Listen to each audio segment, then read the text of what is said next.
Hi everyone, I'm Susanna and I'm the Millennial Jamaican.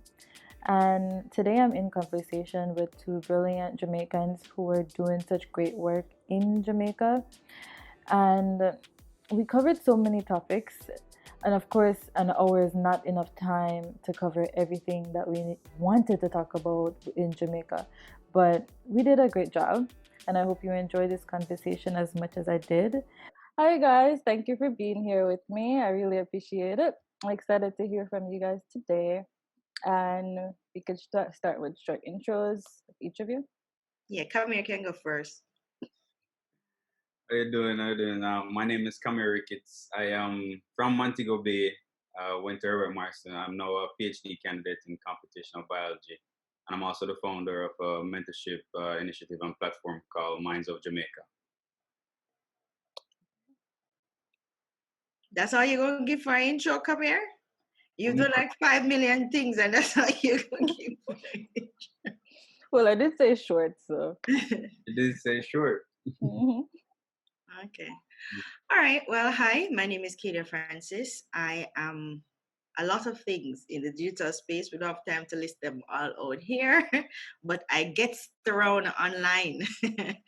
I am the founder of a platform called Digital Jamaica, which is dedicated to information, resources, education, as it touches and concerns the digital space and how Jamaica and Jamaicans can innovate and create. Really transfer our innovativeness and our creativeness to that space.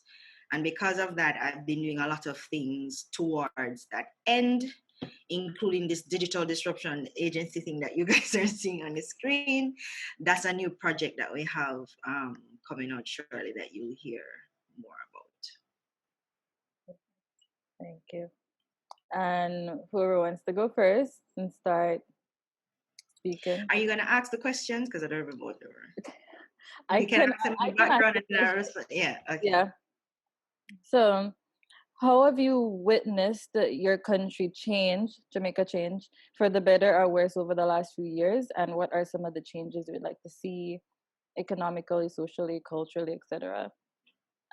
And then I have another one I could ask that too, which is specific. No, you ask the first one. I didn't. Okay. The second. Okay. Come here, you want to go first or? Come on, go ahead. Yeah, okay, you want time to think about it some more. Okay. This may sound controversial to a lot of people, but I'm actually extremely proud of how Jamaica has progressed over the last couple of years. I think we are maturing. I think there are unreasonable expectations placed on a country that's only 58 years independent. That other countries did not have the burden of, because they were allowed to make mistakes, they were allowed to be teenagers, they were allowed to be young people, and we're kind of still in that phase without the added pressure of technology and everything going too fast and global connectivity and all of that.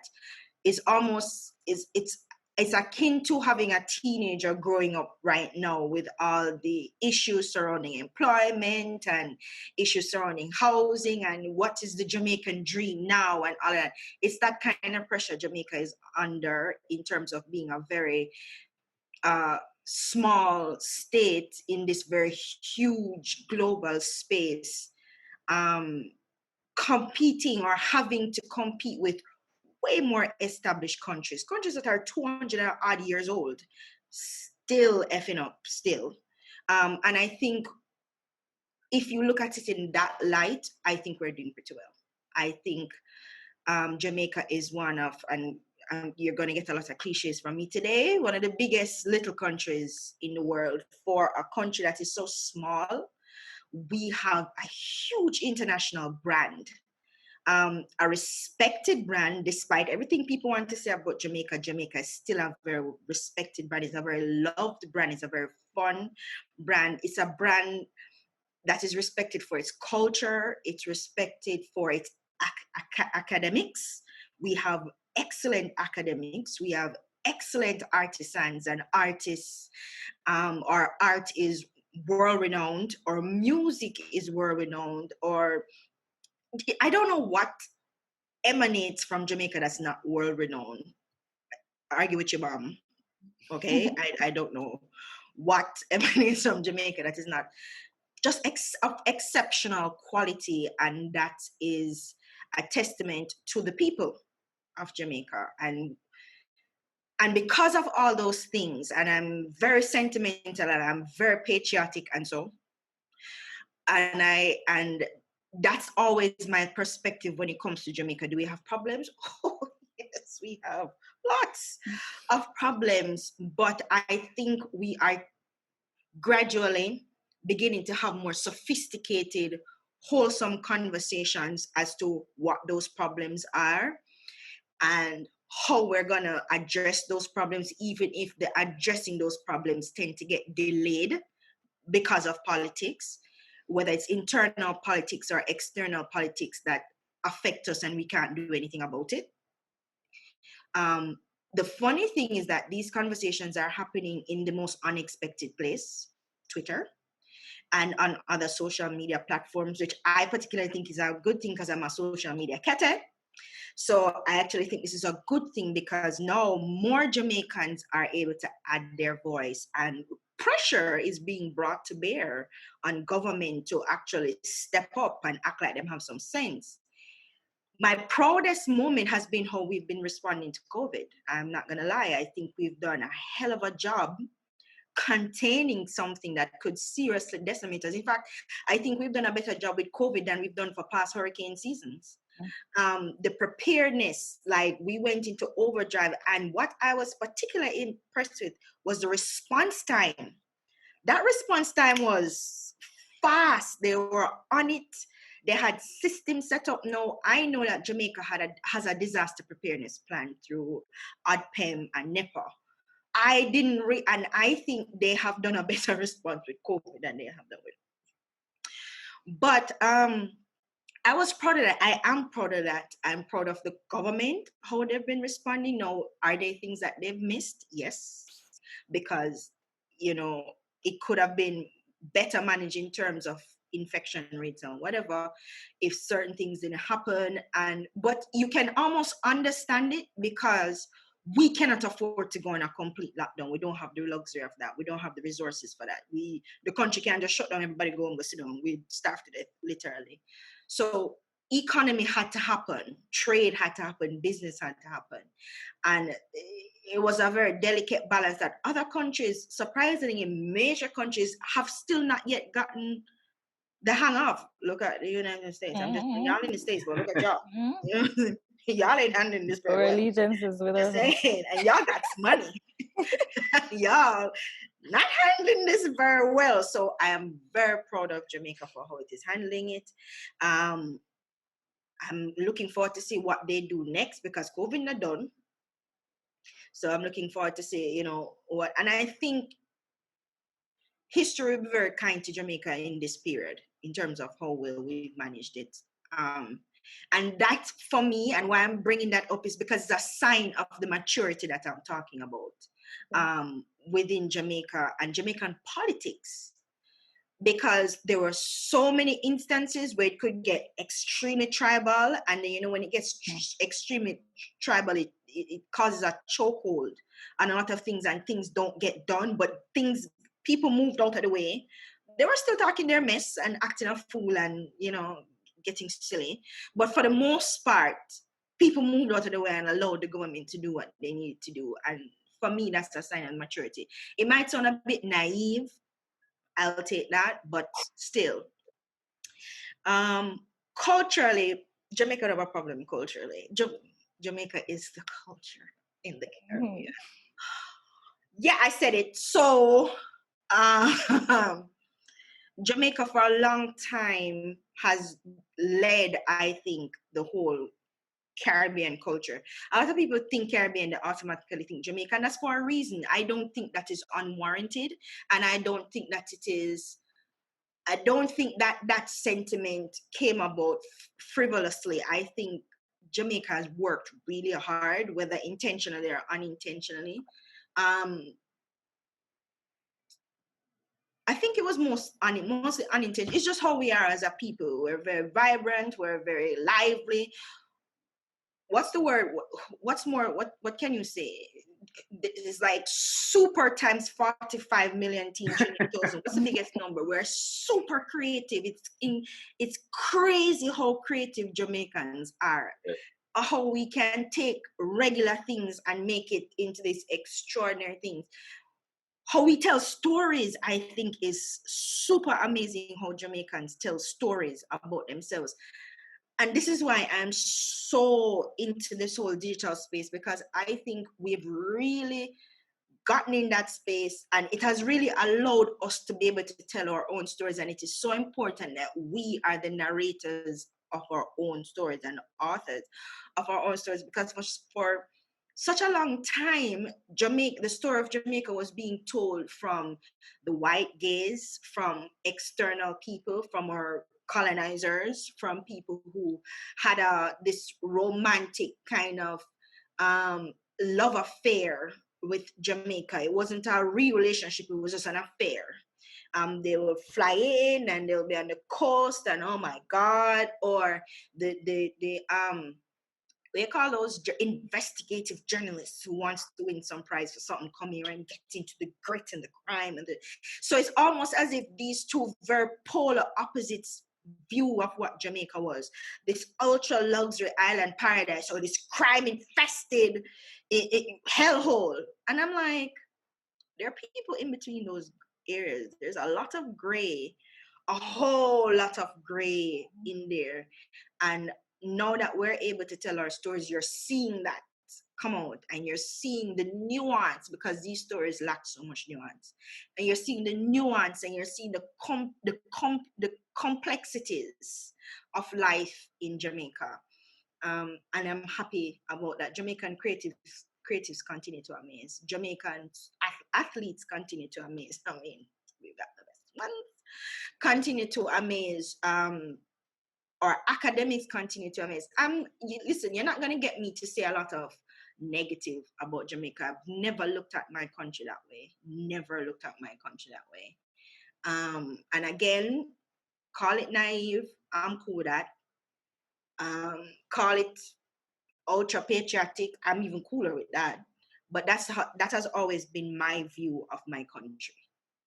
It has more good to offer than anything else. And I think once we've really adopted the digital space, and once it has really become a part of the culture, oh my God, the things that we can accomplish is just limitless. What I want to see for the future, more focus on STEAM. Now, STEAM is the updated version of STEM. Science, technology, engineering. Now the A is for arts, and M for maths. So I want to see more emphasis on STEAM, because Jamaica has some relatively unknown but super prestigious scientists. Okay, Dr. Henry Lowe is one of them who has innovated in the cancer space, the cancer research space. We've had and I don't remember all of their names now. We've invented our own. Can you invent cows? We've invented our own cows. That would be something. Well, not invented. We've bioengineered our own versions. So you have the red one and the black one. Don't remember what the names of them, the proper names of them are. And this was from way before we had the technological advances. We were bioengineering. So you have the Jamaica Red. I think it's called the Jamaica Red. And then you have the Jamaica Black or something like that. So we have two particular species of cows that's originated here through bioengineering. Plants as well that has originated here through bioengineering.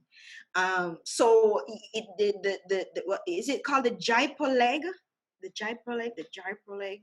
Listen, names I just know it. It's just somewhere. The Jaipur leg or something like that. It's a prosthetic leg that was developed by a Jamaican scientist who went away and with, I think it's a Harvard team, some Ivy League school he went to, and that has revolutionized it, because it was a cheaper version that was more accessible to a lot of people, and he took it to some countries that really couldn't afford it, and it was a huge deal. He even ended up on a TED talk about it. So the thing with Jamaicans, we just need a platform and we explode. The talent just explodes. Once what you ever hear Jamaicans talk about, when they get a bus, Jamaicans get a bus and a bus like beige kite is just and you're going, where the hell did this come from? The talent was always there.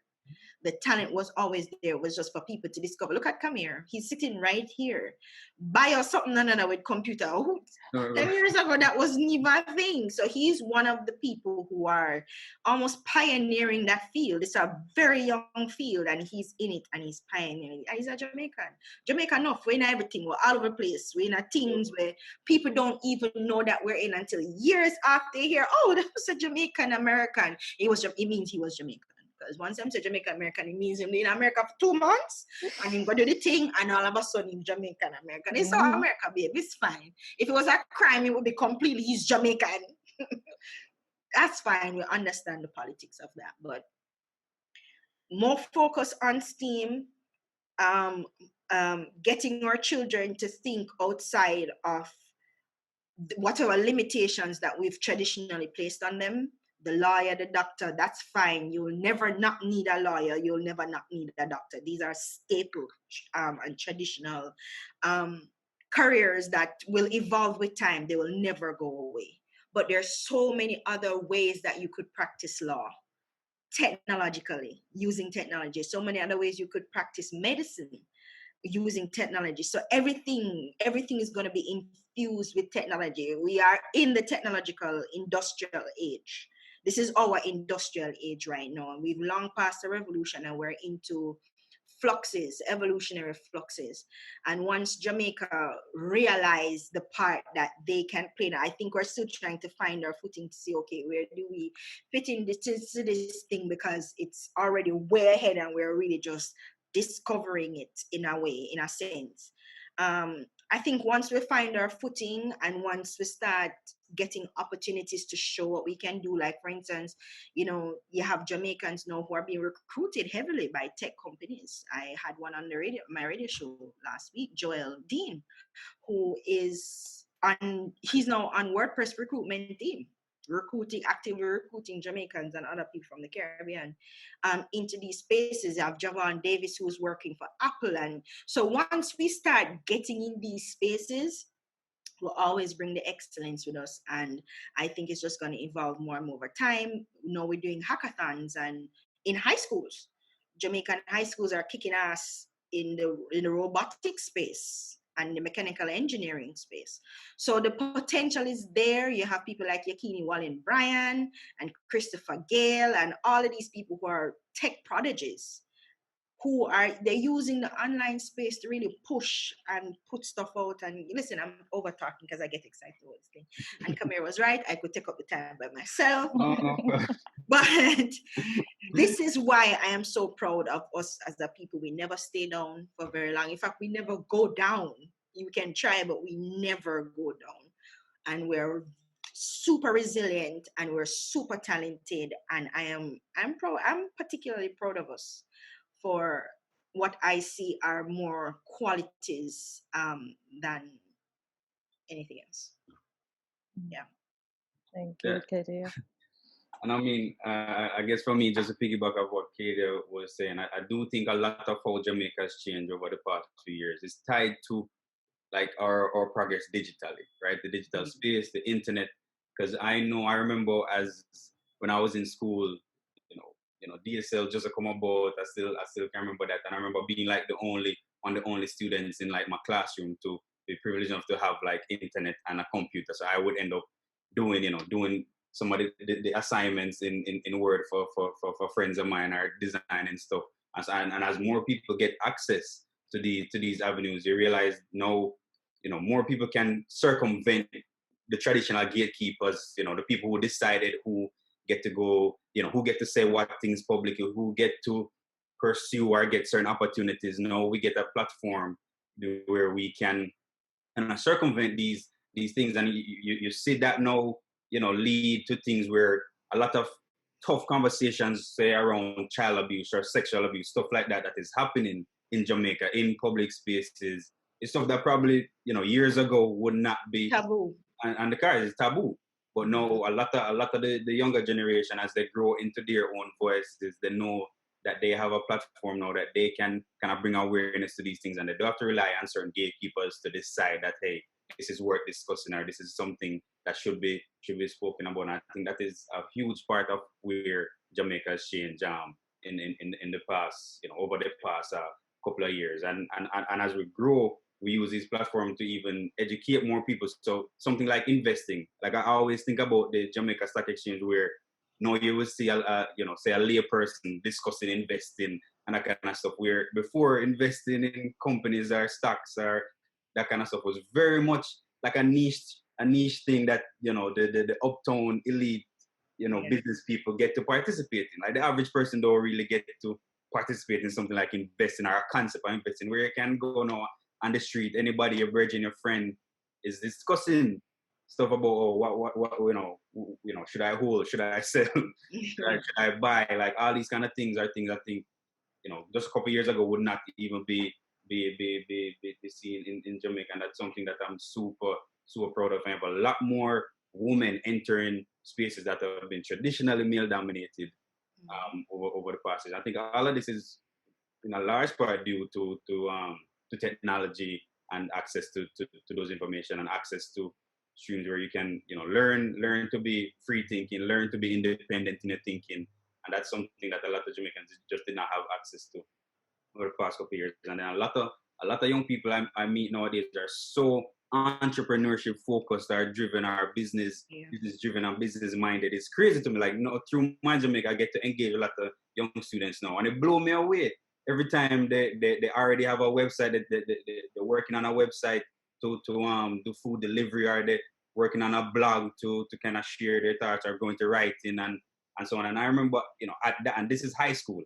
When I was in high school, again, times have changed, just access to the internet and stuff like that. But it's just amazing how many young people really are not waiting for people to give them a job. They're not waiting for somebody to say, hey, this is how you're going to make money, or this is how you're going to provide for yourself. They're coming up with innovative ideas.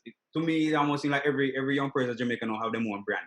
Like, so many of them are thinking about brand, and them will launch a swim line and so on. Is amazing. And it's something that, even if that's not the thing that like hits for you, you learn a whole lot just by trying to make it happen, right? And trying to innovate in that way, or trying to see if you're somebody, young person trying to launch a swimwear line. Of course, there are going to be a couple others doing the same thing. So now you're going to think about, how can I stand out? How can I, make my line the one they pick, and make my brand the one they pick over others? And even in a space where you're not formally trained to do a lot of the stuff, forcing a lot of young people from an early age to engage in those things, I think is super beneficial, and it's one of the places or the areas where I'm extremely happy about where Jamaica is going, especially when it comes to the young people who are taking over and really trying to do things their way. In terms of what I would love to change, and Katie, of course, as a Jamaican, you want to say everything perfect and all that, and stuff like Brand Jamaica, I love, but a lot of times, at least for me personally, sometimes it can feel like you don't own Brand Jamaica. You find out about a lot of things that you thought we were, say, majority owners in, and then you find out actually it's external entities that maybe they came in and bought majority share. I remember years ago when I was finding about JPS and who owns JPS. I don't know where that falls now, but there's just certain things about that are inherently Jamaican, and then you'll find out, because investigative journalists, find out that it's not, and that's something that I think, for me personally, I think stuff like that would change. I would love for us to own a lot of the things that we think are integral to Jamaica, and for it to be transparent, so that we can know where we're going things. And of course, the foreign investment is great, and we've the highways and all that kind of stuff we benefited greatly from, but you do end up feeling like a lot of your ownership in your own country is being eroded as the years pass, and that's it's on the track, or it's on the trajectory to just get worse and worse. Like I'm not seeing it, slowing down or get diminished, or enough things being done to say put a curb on that. So that's one area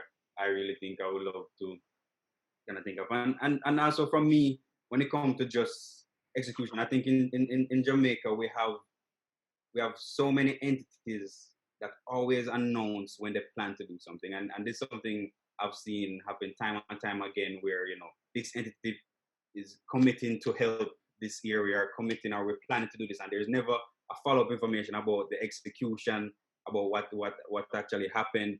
Yeah. So there are things like that culture that is a sticking point for me where I want us to be more transparent, as a country, from a government level down in terms of when we get all the good press about planning to do something, let's follow up and show that we're actually doing those things instead of, necessarily, you never hear about it. You have to be somebody who's extremely curious and try to go about doing it. And another area that come to mind when you ask that question is just in terms of setting up business in general or doing business in Jamaica. I think there's a lot to a lot that we're wanting and needing in terms of a culture of like business integrity in Jamaica, and then also the a lot of the steps it takes to create business. I think they're making it extremely difficult for people. And I always say this: Jamaica created, at least in my view, a space where in order for you to accomplish and be successful in business, you have to be extremely passionate about the thing you're doing. And on the surface level, that doesn't seem like a bad thing. Yes, of course, you want to be passionate, but I compare it to the US, where if as a US citizen, if you're a US citizen and you had an idea that you think might work, you're on the fence and that's something you're extremely passionate, you can try it. You can test it. Within a week, you can get your business incorporated, your bank account created, and just test it out in the market. But in Jamaica, it's not like that because of all the things you have to navigate when it comes to doing the things that are important to establishing a business. It really feels like you have to be extremely passionate about that's a thing to really see it all the way through, because you can end up giving up. And I think when you create that environment for people, you lose a lot of ideas, you lose a lot of innovation when the only people that can be successful are the people that are just uber passionate and driven about it. I want somebody to be able to like come up with an idea that they kind of on the fence about and just want to try it and see, and be able to try it and see. A lot of innovations come out that way. Yeah, understand, and that's from myself personally. But yeah. Okay. I have a follow-up question, but this is not exactly the other question for both of you. Even though Katie, I feel like you answered part of what we were what I was gonna ask. My follow-up question is about what Kamir mentioned about ownership in road and ownership in our own country. Because one of the big things that I've always had a problem with is hearing about the Chinese continuous investment in Jamaica. And I feel like every time the government presents this to us and we hear about them doing things in partnership with the Chinese government, not the Chinese people, the Chinese government, there's a distinguishment. We have to distinguish that. They always say it's an investment, but we all know, like, from what's going on in Africa already, like countries like Kenya are going to lose their resources because their time to pay back is linked to the resources in their country. Like, they're going to lose a whole port because they can't pay back the money. And we know Jamaica already has a history with the IMF where they can't pay back the money that they already owe. So how do you guys feel about what's going on with that? What is our destiny with that? Okay. Again, I'm probably gonna take a completely different view from you I'd guys. love to hear optimistic because you seem very optimistic. This is the thing. I think the reason why a lot of this conversation, when people talk about Jamaica, people talk about losing ownership and all that. I get it. I understand.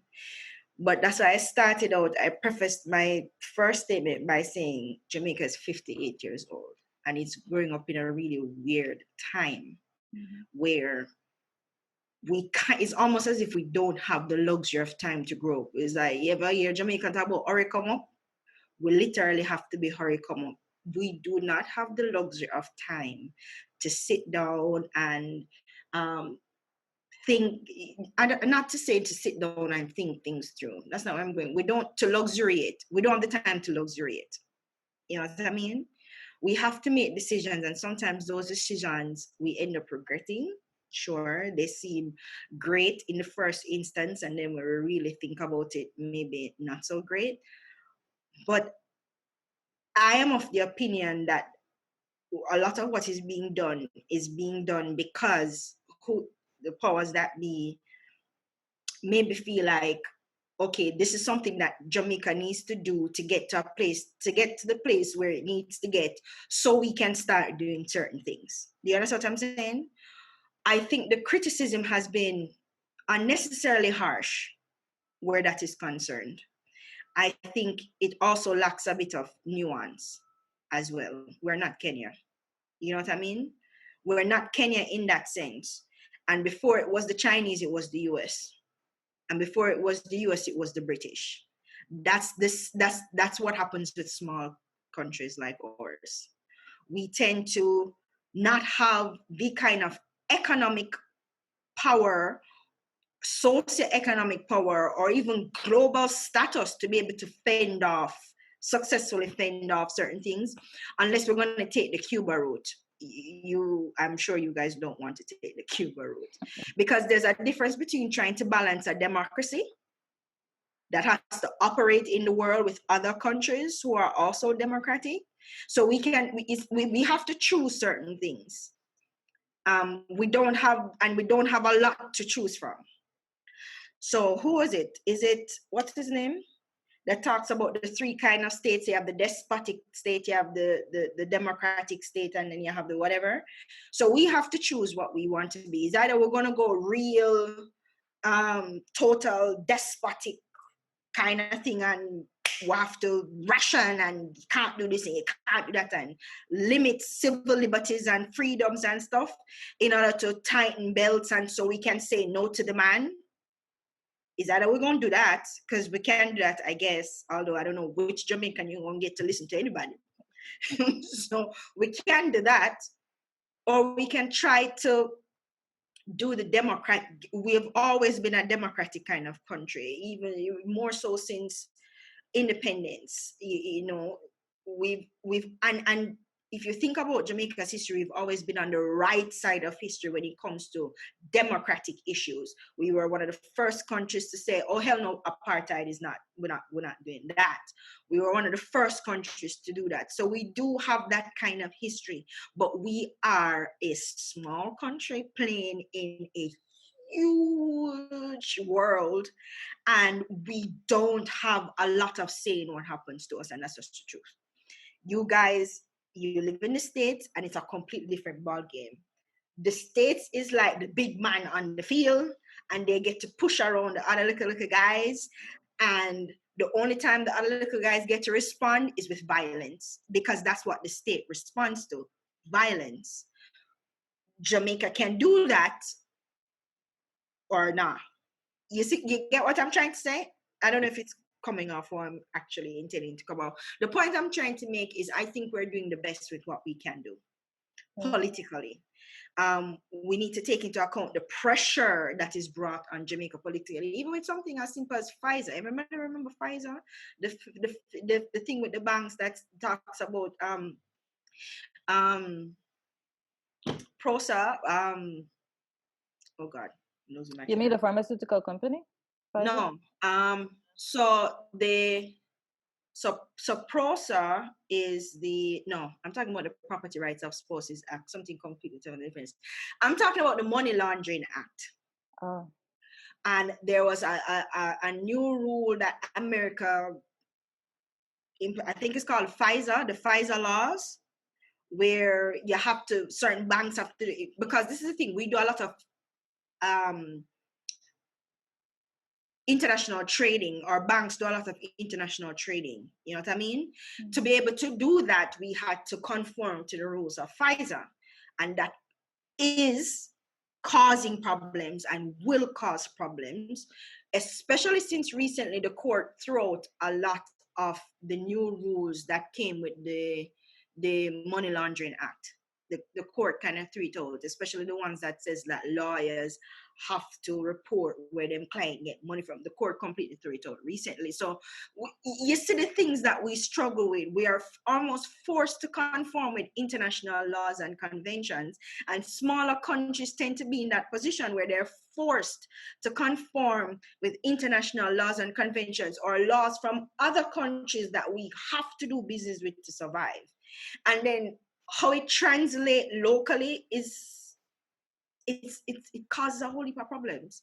So we are in a catch-22 position. How are we going to develop this country? Jamaica cannot stay stagnant. We can't have dirt track road. We need highways. Where are we going to get the money to do this? How are we going to get the money to do this? You see what I'm saying? So we either have to do it that way, or we have to find alternative ways of doing it. As yet, I have not heard anybody articulate what these alternative, wonderful, less wasteful, well, wasteful because we feel we're losing our things. I've not yet heard anybody articulate it. It's not going to be agriculture if that's what somebody's going to come with. It's not going to be agricultural. It's we are limited in ways that we can do this thing in this day and age. Even America is limited in the ways that they can grow. It's not agriculture for them either. You see what I'm saying? So the world has changed so much and so rapidly, and it's almost as if we have to play catch up, but there's so many rules that we have to abide by. There's so many toes that we have to avoid stepping on. There's so many wars and being drawn into wars that we have to avoid. There's so much we cannot say, so much sides we have to take. There's a lot going on. And I think to just reduce it to, oh, we're losing our stuff is a bit simplistic. Especially when I've not heard what is the alternative to development other than this route, and is this route the final of it? Is it that we're gonna, because China cannot come in and take over Jamaica, and if we're going to talk about Chinese investment, Chinese invest in America heavier than it invests in Jamaica. You see what I'm saying? So is it as dire and detrimental as we think it is? None of us actually really know. We're speculating based on what we see. But as Kamir said, do we have all the information to really make that kind of assessment as to whether it's as bad as it seems or not as bad as it seems? We don't know. But what I'm saying is, what I can appreciate is the pressure, the pressurized space that small island states like us operating, especially with the foolery that is CARICOM, that has not operated the way it can or should operate since inception. Since the death of the Federation, it has just not been the same. Regional cooperation has just really not been the same. In fact, people just don't like Jamaica for that very thing, because us pulling out of the Federation really caused a problem for a lot of country. So the regional solidarity is not even there where we can say we can stand up as a trading bloc and mitigate some of the repercussions that will come if we should stop doing certain things or pull out of certain things. It's just not there. So we're almost kind of on our own, fighting battles on our own and trying to make do with what we can do and make decisions that may not look like it's great right now, but what was the alternative to making that decision? You know what I mean? Mm-hmm. So that's as much as I can say about it without, being privy to. It's a sympathetic view I can appreciate, but I think it needs a more sympathetic view than we're losing our shit and oh my God. I think it needs a little bit more of a what can we do? But I guess in how I look at it as well, I think a lot of the communication from, so the government or so, it would be great to address these kind of concerns head on, because as Jamaican people, you are reading about this approach, and when you look at like diplomacy and how countries deal with each other, you can see kind of two different approaches where one way of kind of engaging our control, not necessarily controlling, but engage with a with another country. You know, some countries use like sanctions or so on to Yeah. control the operation. Then some, you know, use debt, right? And you know, a debt trap is a real way to control another country. So when you see these things happening, and I can definitely appreciate the point where, you know, you're not necessarily in a position to kind of call the shots as a small developing country, but you see these things unfolding across the world. You know, is a real strategy that's used, and then you kind of voice those concerns, and then you kind of get, you know, oh, like, I don't worry about it. This is not that, versus this is why this is not that kind of response that, you know, at least addresses our you know, just make a, you know, we're not crazy. It's not like a out of the nowhere kind of concern. Right. So I think a lot of it has to do with like any kind of situation is kind of acknowledging the person's feelings, and that they have a point, and then kind of speaking to that in a way that's not just dismissive and say, oh, it's not something to worry about. You know, these are different, and at the same time not being transparent about what these deals actually involve, right? They just hear, so we get 250 million for this, we get 300 million for that, and to anybody that just sounds too good to be true. Like, who just give away money? So there has to be something. Let us know what we're giving up. Mm-hmm. You know, in totality, I think is one thing. But it's not, you know, I'm not in those rooms or in those places. I know it's not any kind of easy negotiations to come to bring about those kind of things. Yeah. All right. So I have my views on this, but need to move on to the next questions. So I'll go with Kamir first because Katie already kind of answered her question. But my question for you was, where have you noticed there's space to innovate and create in social good in Jamaica? Wally. And I think that's an area.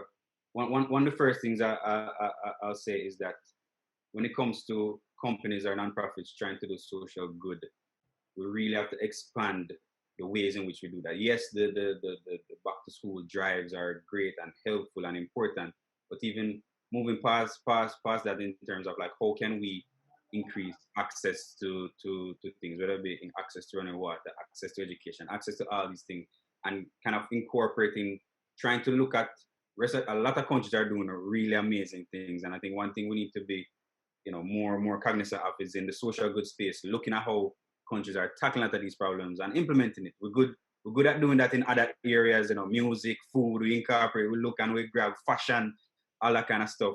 But we really don't spend enough time and investing enough time in how a lot of these countries are attacking problems when it comes to renewable energy or social innovation. And that's something I think is super important. And we need more avenues through which Jamaican entities that are vying for or trying to bring about social change can get access to like external funds. Like, I'm a big proponent of going for the money out there, so I'm bringing it in, you know, into Jamaica, because, you know, within Jamaica it is still limited resource in terms of how many how much funds are available to kind of donate, and this idea of donating for social cause and so on. It's way more established in the US, and it's a big part of how, you know, some people do it just to get tax breaks or so on. But it keeps the wheels turning. It keeps a lot of those entities moving, and it would be great for us to kind of borrow a lot of those kind of mechanisms to really encourage giving to entities. Because a lot of people tell me, especially in the beginning, a lot of the advice I got from people in Jamaica was like, don't, anything you do, don't make it a non-profit. A non-profit can't survive in Jamaica when you're relying on, you know, donations, because the culture is not there. Too many people are wanting and in need themselves, you know, and so you have to really think about, okay, how else can I accomplish this? Whether it is getting outside funding or really being focused on creating something that is sustainable and can like generate revenue for itself, right? So even though we're providing some form of social good, some form of attacking a social mission, going about it in a way where you can bring in revenue, bring in income, so that you can sustain yourself to continue doing that good. And I think the idea of a zebra company is not something that really exists in Jamaica where, you have unicorn companies that are, those big companies, Fortune 500s, that their goal is to say maximize profits for their stakeholders, right? To maximize these dividends, right? That's the goal. To make money for the people who invest in the company, and that's it. Done right and simple. Whereas at a non-profit, you're again tackling these social issues, but you're not really thinking of it as a business in a lot of cases. Kind of in the middle of that spectrum is something they call a zebra company, where it is a company, is a business that wants to make profit, but they're trying to maximize their social mission. Social enterprises. Yeah, exactly, a social enterprise. And we don't have from a banking standpoint, from a what do you want to call it? The governmental standpoint in terms of like how you incorporate one of those, like we don't have a lot of structure around building something like that in Jamaica yet. And I think that is something that would open new doors for people to officially say we're trying to build this, and then that allows you to operate in certain ways when it comes to applying for grants, because you're officially recognized as a social enterprise doing certain things. So I think a lot of those areas are ways in which we can help push people forward and just encourage people to continue to think about a social mission or social goal in whatever they do. A lot of these companies, you see, they'll come up with these ways where if you buy one of their products, they'll donate X amount to a particular cause that the company chooses is a big deal. And I think those things like that I think goes a long way, and we need more entities in Jamaica really taking that serious and really pushing that, because a lot of people just need help. And it's amazing when you enter into that space, people need help, of course, the thing, but when you enter into that space, I know you're engaging with the people who need help, you really realize how many people need help and how much capital it takes and how much work it takes to provide that help, right? You wish you could just ship a boatload of money and just give people, just go print money since the paper anyway, and help people. A lot of people need help.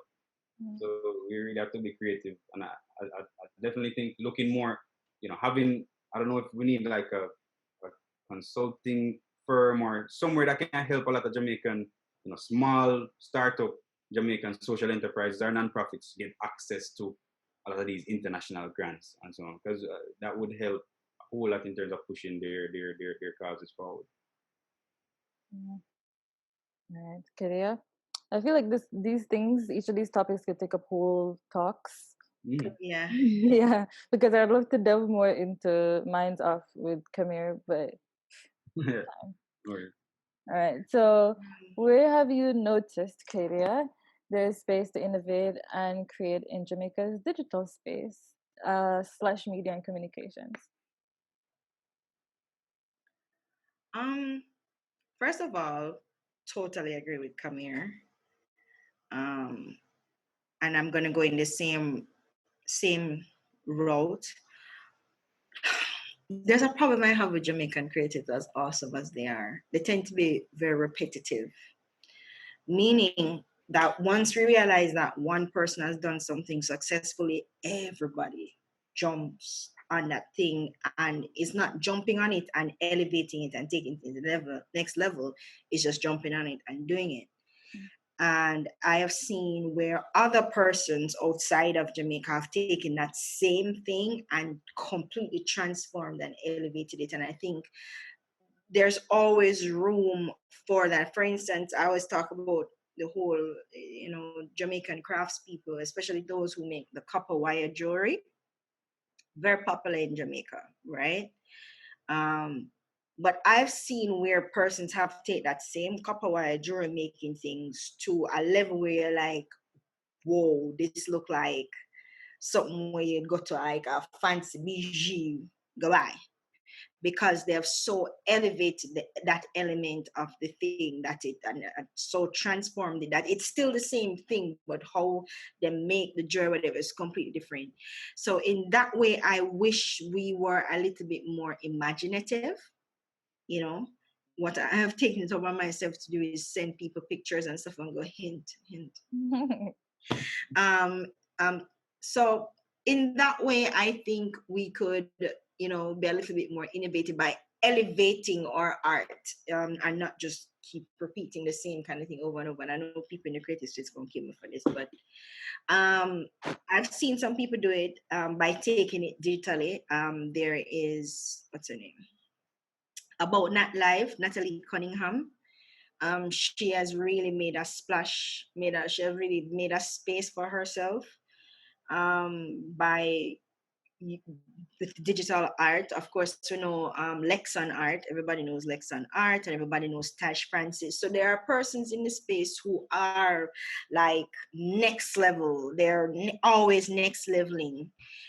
We have Corey Mills, C Mills art and stuff. So, and we have one of the best. I don't care what y'all say, animation / illustration studio in the Caribbean. Listen, the Caribbean, I think they're amazing. And we have a lot of animators and illustrators. It's just that once you're in the digital space, you see certain things and you're going, wow, I did not know that this existed, because my whole idea of animation was Tom and Jerry for a very long time. That was animation and illustration, and fell in love with that, absolutely. But my favorites were never local, because I didn't think that we did these things locally. And then I buck up in a Listen Me Caribbean and Gash Wayne and people like Gash Hud is his studio. And all of a sudden I'm coming across all these illustrators and animators and going, what are y'all doing? No, and nobody's talking about them. Nobody's really giving them that, putting them up on that platform or whatever.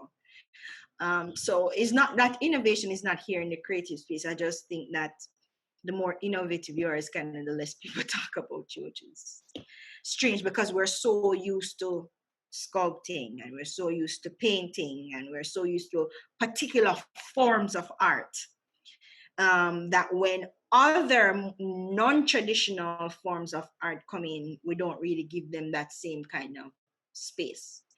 Thank God for Kingston Creative, because they're starting to change that a little bit, where they focus on different aspects of the art. So they talk about filming, they're now talking about podcasting, they're talking about animation. They are very open as it relates to what art is and what is an expression of art. So thank God for them. They just need a lot of money. Just give them all the monies.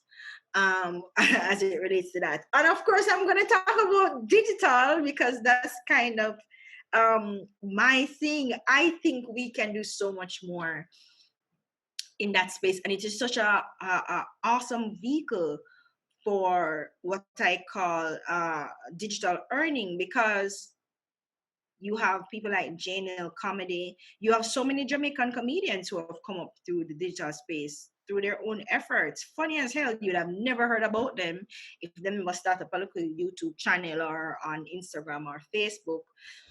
So it's not like before you used to talk to Jamaicans, you say, you know much people, you can earn some money online, you become famous online, and you tell them about Justin Bieber, Ariana Grande, and Chloe and Halle and people like that. And it's so far outside their world, they're like, yeah, but they're American people. That's not. But going viral, it doesn't really matter where you are, you can go viral. Anybody can go viral. And then the more Jamaicans are very much online. And Camille said something earlier that touches me out, that is something I honestly believe in, and that is, we don't need gatekeepers anymore. Gatekeepers have become so redundant and obsolete. It's now the audience who gets to decide what is relevant and what is useful and what they like and what they don't like. And with the Digital Disruption Agency, a part of what we kind of believe in is that technology is not an elitist thing anymore. It is so accessible and available to everybody right now that really the only limit is with your creativity. That's the only limit that is there right now, because it's the audience who gets to decide, what I like. We don't need movie critics. We don't need art critics anymore. We don't, because I might like something the art critic don't like, and nobody asked you really. I like it. So, and you know how Jamaican people are, you know what I mean? So the freedom that creatives now have is ridiculous. They can go any direction they want to go in. And I think we need to be braver in exploring these spaces that we never thought we could explore before, and just being unapologetic about how we do it. Like, what's his name? Nico, bootleg rockstar. That guy. He's a Jamaican. He's a fashion. He's either a designer or a stylist, and he did this whole thing. Even when there was the Vogue challenge, and several of his Vogue challenges got mentioned in Vogue Teens. So what I'm saying is, there, even with these small little wins, it's still something, because it still establishes you in certain spaces, and it still gives you at least a foot indoors, because now people know who Bootleg Rockstar is, not just locally but regionally, and now internationally. Teen Vogue is a huge publication, and a lot of several Jamaicans were in there because they just really shone it. Just really shone it. So the digital space has opened us up to the world, and has let the world in, so they can now see. And Jamaican content is easy to consume. It is almost always in demand. Ask Ingrid Riley. It's always in demand. Look at the Bounty and Beanie thing.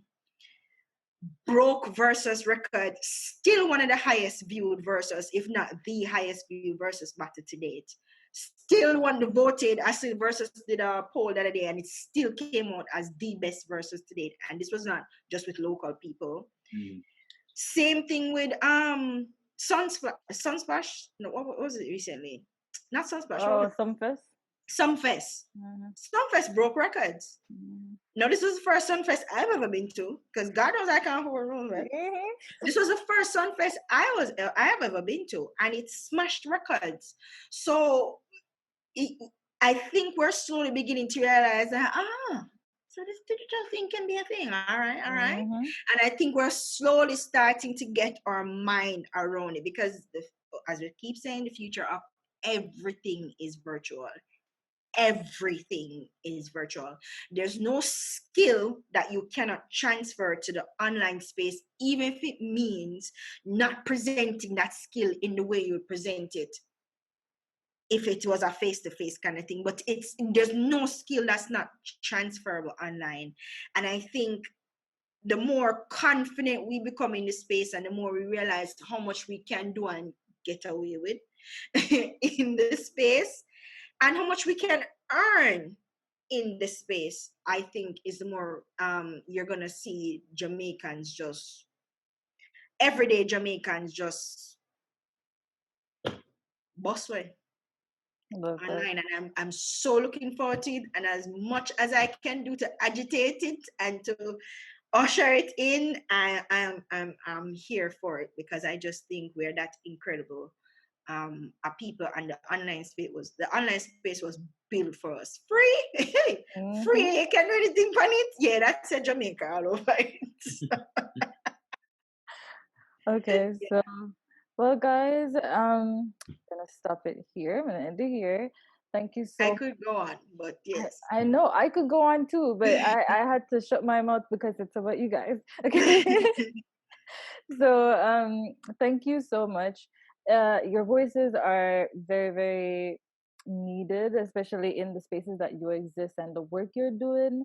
And hopefully, maybe we'll talk again in the future. Um, hopefully, yes, hopefully. There's a whole bunch to be discussed. Jamaica, there's so much to talk about in Jamaica. There's always things going on in Jamaica. Yeah, done. So much things we could have pull out here. We're not even touch tourism or diversifying the economy much. I'm glad we didn't touch tourism. No. I'm very passionate about that. Touch tourism, because I was like, no, the question then I'm gonna get for ask that. I'm gonna get for ask about where you learn about your history when you're the younger and all these things. Because could I bring that? But what talk about Oh my God, how that has changed. Mhm. How that has Yeah. a lot of what I learned in high school and in prep school is no longer true. Exactly. So no for that, would love to include in this conversation, but we never get to involve We that. can have But a part we could two. talk. We could talk. No, we could talk again. No worry. We can Definitely. bring it on I'm again. always up for talking about Yeah. Jamaica. But 'Cause, yes, yeah. I know. Thank yeah, you so much for doing this today. yeah, Yeah. Thank you. I appreciate it. definitely. I hope you guys enjoyed that. I hope it was as informational for you as it was for me. Let me know what you guys think in the comment section. Please like, share, subscribe, all those great things because there's more conversations to come. As I said in the beginning, there's so much that we wanted to talk about, but we don't have time for it. And I hope to make more time to have more conversations like this because I absolutely love it. So, yeah, subscribe and see you next time.